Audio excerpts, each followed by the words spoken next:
Everyone, welcome to GNB honours classes. आज की इस वीडियो के अंदर हम ट्राइएसाइल ग्लिसरॉल के बारे में देखेंगे और ट्राइग्लिसराइड्स हम बोलते हैं या टीएजी बोलते हैं। जैसे कि आपको पता होगा लिपिड्स क्या होता है, जो वाटर में सॉल्युबल नहीं होते हैं, ऑर्गेनिक चीज़ों के अंदर सॉल्युबल होते हैं, हम उसको लिपिड्स कहते हैं। लिपिड्स बोलेंगे तो ये क्या होता है, इस तरीके से चेन होता है, फैटी एसिड्स की चेन होता है एंड ये एंड होता है आपका एक कार्बोक्सिलिक ग्रुप के साथ, जिसको हम बोलते हैं लिपिड। लिपिड की यदि हमने क्लासिफिकेशंस, सो सिंपल लिपिड्स में आपका ट्राइग्लिसराइड्स आ रहा है, कंजुगेटेड में फॉस्फोलिपिड यानी कि लिपिड के साथ कुछ अलग आपको देखने को मिलेगा। डिराइव जो होते हैं लिपिड जैसे उनकी प्रॉपर्टी होता है, लेकिन स्ट्रक्चर वैसे नहीं है, ठीक है ना, हम उसको डिराइव कहते हैं। तो अब हम बात करेंगे ट्राइग्लिसराइड्स के बारे में।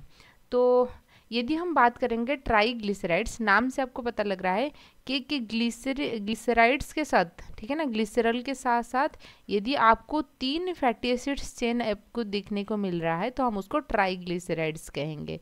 समझ में आए ना, ट्राई का मतलब है कि 3 यहाँ पर फैटी एसिड्स होता है, ग्लिसरॉल्स नहीं होता है, ठीक है।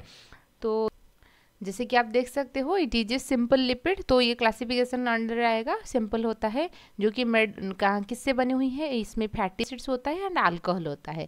अल्कोहल की नाम होता है ग्लिसरॉल, ठीक है। सो अल्कोहल यहाँ पे ग्लिसरॉल होता है। स्ट्रक्चर क्या होता है, यदि ग्लिसरॉल के साथ आपकी एक फैटी एसिड्स जुड़ी हैं तो मोनोग्लिसराइड्स कहेंगे। यदि 2 फैटी एसिड्स चेन जुड़ी हुई हैं तो हम उसको डाइएसाइल ग्लिसरॉल्स कहेंगे। यदि 3 फैटी एसिड्स चेन जुड़ी हुई हैं ग्लिसरॉल के साथ हम उसको ट्राइएसाइल ग्लिसरॉल्स या टीएजी, ठीक है ना, हम ट्राइग्लिसराइड्स भी बोलते हैं। तो उनकी स्ट्रक्चर कुछ इस तरीके से रहेगा।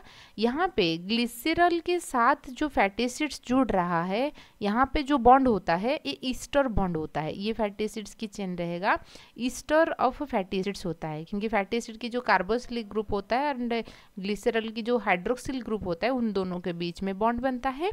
तो यहाँ पे क्या होगा, स्पेसिफिकली ईस्टर बॉन्ड बनता है। Triacyl glycerols are non polar होता है, क्योंकि इनके पास क्या होगा, non polar hydrophobic in nature होता है and major form of the stored lipid. तो लिपिड जो होता है स्टोर फॉर्म में ट्राइएसाइल ग्लिसरॉल फॉर्म में ही स्टोर होके पाया जाता है।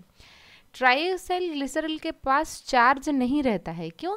क्योंकि देखिए जो फैटी एसिड की कार्बोक्सिलिक ग्रुप होता है वो एसिडिक ग्रुप होता है, वो तो अटैच हो जाएगा hydroxyl group of the glycerol. Glycerol की जो हाइड्रोक्सिल ग्रुप होता है उसके साथ साथ वो अटैच रहता है, समझ रहे हो ना। तो इसलिए उनके पास कोई चार्ज नहीं रहता है। सो ट्राइएसाइल न्यूट्रल फैट होता है, याद रखिए। अब आगे हम जो फॉस्फोलिपिड्स पढ़ेंगे ना, तो उनकी एक पोलर हेड होता है, नॉन पोलर टेल होता है, ठीक है ना, लेकिन इनमें न्यूट्रल, ये चीज़ें न्यूट्रल्स रहता है, ठीक है। अच्छा, यदि हम बात करेंगे मोस्ट ट्राइएसाइल ग्लिसरॉल मॉलिक्यूल जो होते हैं वो वेरियस लेंथ के होता है, यानी कि ये जो फैटी एसिड्स चेन आप देख रहे हो ये 17 कार्बन 18 कार्बन वाला है या 20 कार्बन वाला चेन है, तो उनकी लेंथ जो होता है ये वो वेरी करता है। तो वो कौन सी टाइप की फैटी एसिड्स है, सैचुरेटेड फैटी एसिड्स है या अनसैचुरेटेड फैटी एसिड्स है, उनके अकॉर्डिंग वेरी करता है। इसके अकॉर्डिंग हमने ट्राइग्लिसराइड्स को ऑयल एंड फैट 2 कैटेगरी में हमने डिवाइड किए हैं। देखिए ऑयल्स जो होते हैं नॉर्मली जो लिक्विड फॉर्म में रूम टेम्परेचर में होते हैं हम उसको ऑयल बोलते हैं। जो रूम टेम्परेचर में सॉलिड फॉर्म में होता है जैसे घी हो गया, हम उसको फैट्स बोलते हैं। यहाँ पे क्या होगा, जो चेन होता है ये तो ग्लिसरॉल्स रहेगा, फैटी एसिड्स की जो चेन होता है यदि अनसैचुरेटेड रहेगा, यानी कि डबल बॉन्ड इनमें यदि प्रेजेंट रहेगा तो ये अनसैचुरेटेड होता है। अनसैचुरेटेड होना चाहिए, चेन की लेंथ छोटा होना चाहिए, ठीक है, तभी वो लिक्विड फॉर्म। सो डबल बॉन्ड होने से क्या होता है, जो यहाँ पे उनके बीच में टाइट पैकेजिंग नहीं हो पाता है, तो नॉर्मल से टेम्परेचर में एक दूसरे के बीच में गैप रहेगा, तभी क्या होता है रूम टेम्परेचर में लिक्विड फॉर्म में रहेंगे। लेकिन जब सैचुरेटेड फैटी एसिड्स होते हैं जहाँ पे डबल बॉन्ड आपको देखने को मिलेगा, तो यहाँ पे क्या होता है, टाइट पैकेजिंग हो जाता है। तो नॉर्मली से जो रूम टेम्परेचर रहता है तो उनमें से क्या होगा, वो टाइटली पैक्ड रहता है और ये लॉन्ग भी रहता है, ठीक है ना, जो चेन की लेंथ ज़्यादा रहता है एंड उसमें डबल बॉन्ड प्रेजेंट नहीं होता है, ठीक है। तो इसको हम फैट बोलते हैं। तो टाइप्स ऑफ ट्राइग्लिसरल्स यदि हम बात करेंगे, एक होता है सिंपल ट्राइग्लिसरल और एक होता है मिक्स्ड ट्राइग्लिसरल। सिंपल में क्या होता है, मान लीजिए ये ग्लिसरल है, ठीक है, यहाँ पे जो फैटी एसिड्स रहेगा ये भी सैचुरेटेड फैटी एसिड्स है, मान लीजिए ये सैचुरेटेड है, जितने भी फैटी एसिड्स के चेन है सारे के सारे सैचुरेटेड है, या तो सारे के सारे अनसैचुरेटेड रहेगा।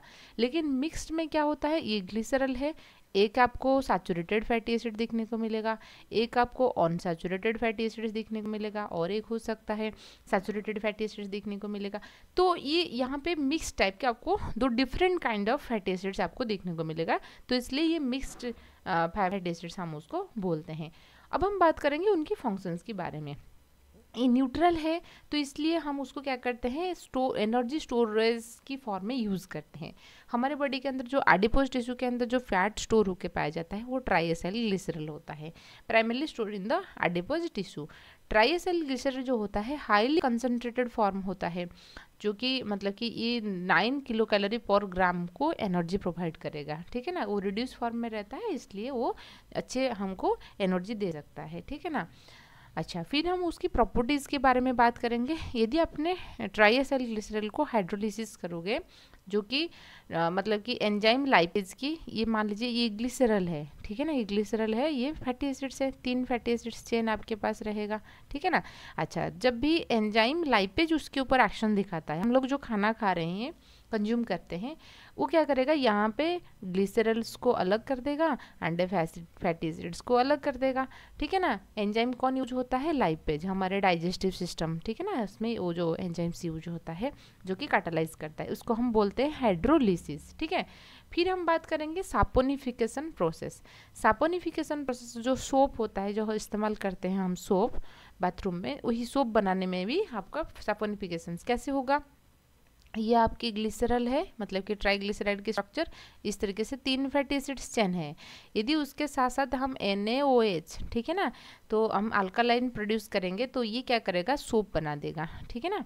तो यहाँ पर जो प्रोडक्ट मिलेगा तो ये सोप होता है। सोप मॉलिक्यूल डिस्ट्रप्टिंग करेगा फैटी एसिड्स लेयर, कुछ वायरसेस, कोविड वायरसेस जैसे वायरसेस होता है, उनकी जो आउटर लेयर होता है उसको डिस्टर्ब कर लेता है।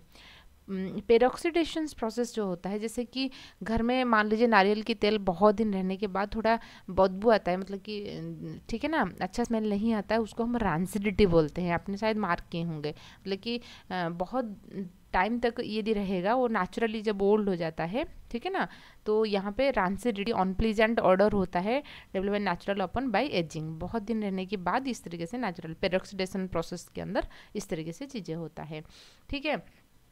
ये है पूरा का पूरा आपका ट्राइएसाइल ग्लिसरल के बारे में। आई होप आपको वीडियो अच्छे से समझ में आएगा। वीडियो पसंद आए तो लाइक कीजिए, सब्सक्राइब कीजिए और आपकी दोस्त के साथ भी शेयर कीजिए।